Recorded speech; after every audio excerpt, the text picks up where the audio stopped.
नमस्कार। आज हम मौसम की कुछ सबसे ताकतवर और दिलचस्प घटनाओं की गहराई में जा रहे हैं। हाँ, बिल्कुल। हमारे पास जो जानकारी है वो बवंडर के घूमते कहर से लेकर आप कह सकते हैं आसमान में बहने वाली नमी की नदियों तक फैली हुई है। जी। तो जो हमें पता है उसके हिसाब से हम देखेंगे टॉर्नेडो, तड़े झंझा, फिर वो जुड़वां चक्रवात, बम चक्रवात और वायुमंडलीय नदियां। जी।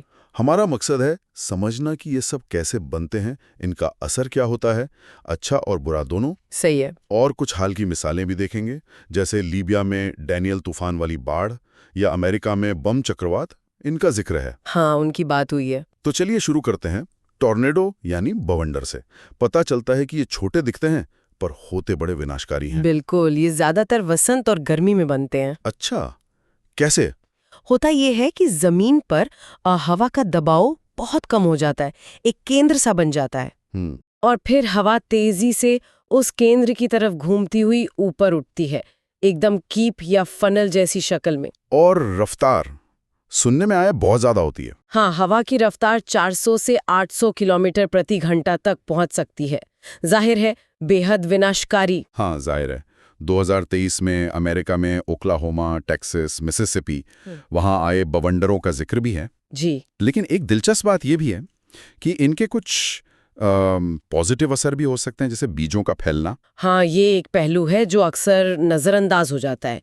प्रकृति में हर चीज का कोई ना कोई रोल होता है। सही। अच्छा, अब तड़े झंझा पर आते हैं, थंडरस्टॉर्म जिसे कहते हैं। जी। तड़े झंझा ये असल में स्थानीय गड़बड़ियां होती हैं। स्थानीय मतलब? छोटे इलाके में। हाँ, बिल्कुल। इनमें बिजली चमकती है, बादल गरजते हैं और तेज बारिश होती है। इनके बनने और खत्म होने के 3 चरण बताए गए हैं। कपासी अवस्था, मतलब जब बादल बन रहे होते हैं। फिर प्रौढ़ावस्था, जब ये पूरी ताकत में होते हैं। और आखिर में विलीन अवस्था, जब ये खत्म हो जाते हैं। और ये सिर्फ खतरनाक ही नहीं होते, कुछ अच्छे काम भी करते हैं। हाँ, ये प्रकृति के लिए जरूरी हैं, जैसे नाइट्रोजन फिक्सेशन में मदद करते हैं, ओजोन बनाते हैं। लेकिन बिजली गिरना, बाढ़, ओले, ये सब खतरे भी हैं। बिल्कुल, खतरे तो हैं ही। अच्छा, अब जरा बड़े स्केल पर चलते हैं। जुड़वा चक्रवात, ये क्या चीज है? जुड़वा चक्रवात यानी ट्विन साइक्लोन्स, ये काफी दिलचस्प घटना है। इसमें भूमध्य रेखा इक्वेटर के दोनों तरफ, मतलब उत्तर और दक्षिण में, एक ही समय पर, लगभग एक ही देशांतर पर, हाँ, 2 चक्रवात बन जाते हैं। और मजे की बात ये कि दोनों उल्टी दिशाओं में घूमते हैं। अच्छा, और ये बनते कैसे हैं? या रोसबी तरंगों का भी जिक्र है? हाँ, इनका बनना अक्सर भूमध्य रेखीय रोसबी तरंगों से जुड़ा होता है। रोसबी तरंगे ये क्या होती हैं? कुछ समझाएंगी? देखिए, आसान शब्दों में ये पृथ्वी के घूमने की वजह से हमारे वायुमंडल और महासागरों में पैदा होने वाली बहुत बड़ी लहरें हैं, विशालकाय लहरें समझ लीजिए। ओके। और यही तरंगे कभी-कभी इन जुड़वा चक्रवातों को जन्म देती हैं, जैसे मई 2022 में हिंद महासागर में आसानी और करीम चक्रवात बने थे। हाँ, वो उदाहरण याद है। अच्छा, और जब 2 चक्रवात पास आ जाते हैं तब फुजीवारा प्रभाव होता है। ये नाम बड़ा जापानी सा लगता है। हाँ, फुजीवारा प्रभाव ये तब होता है जब 2 चक्रवात एक दूसरे के काफी नजदीक आ जाते हैं। मान लीजिए 1400 किलोमीटर से कम दूरी पर। तो क्या होता है? तो वे एक दूसरे के चारों ओर नाचने लगते हैं, जैसे कोई डांस कर रहे हो। डांस? मतलब वो एक कॉमन सेंटर के चारों ओर घूम सकते हैं, कभी-कभी टकरा जाते हैं या एक होकर बड़ा चक्रवात भी बन जाते हैं। अरे, तो इसका मतलब ये हुआ कि जब ऐसा होता है तो उनका रास्ता बताना, भविष्यवाणी करना मुश्किल हो जाता होगा। बिल्कुल, ये उनकी दिशा और ताकत को बहुत अप्रत्याशित बना देता है। 2022 के हिंद-मानोर और गार्डो तूफानों के साथ ऐसा ही कुछ हुआ था। और चिंता की बात यह कि गर्म होते समुद्रों से ऐसी घटनाएं बढ़ सकती हैं। हाँ, यह आशंका जताई गई है। अगर ऐसा हुआ तो पूर्वानुमान और भी चुनौतीपूर्ण हो जाएगा। ये तो है। अब एक और जोरदार नाम वाले मौसम पर आते हैं, बॉम्ब चक्रवात, बॉम्ब साइक्लोन। हाँ, नाम तो है।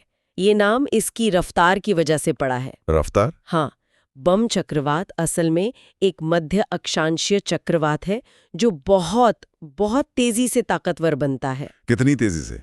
इसके केंद्र का वायुदाब सिर्फ 24 घंटों में कम से कम 24 मिलीबार गिर जाता है। इसी प्रक्रिया को बॉम्बोजेनेसिस कहते हैं। बाप रे!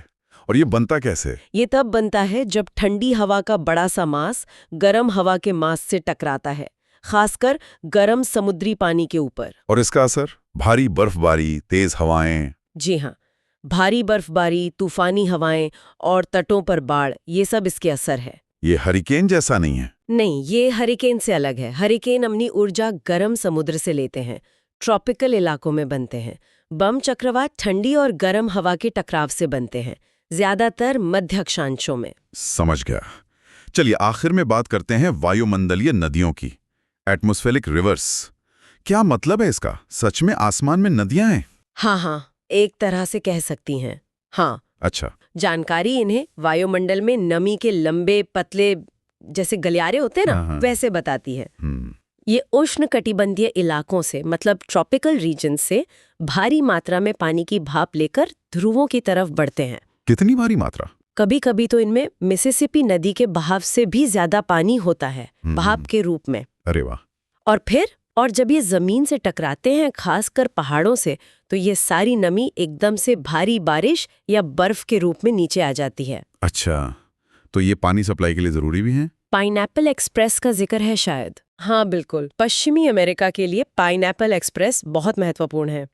लेकिन यही नदियां कभी-कभी विनाशकारी बाढ़ और भूस्खलन का कारण भी बन जाती हैं।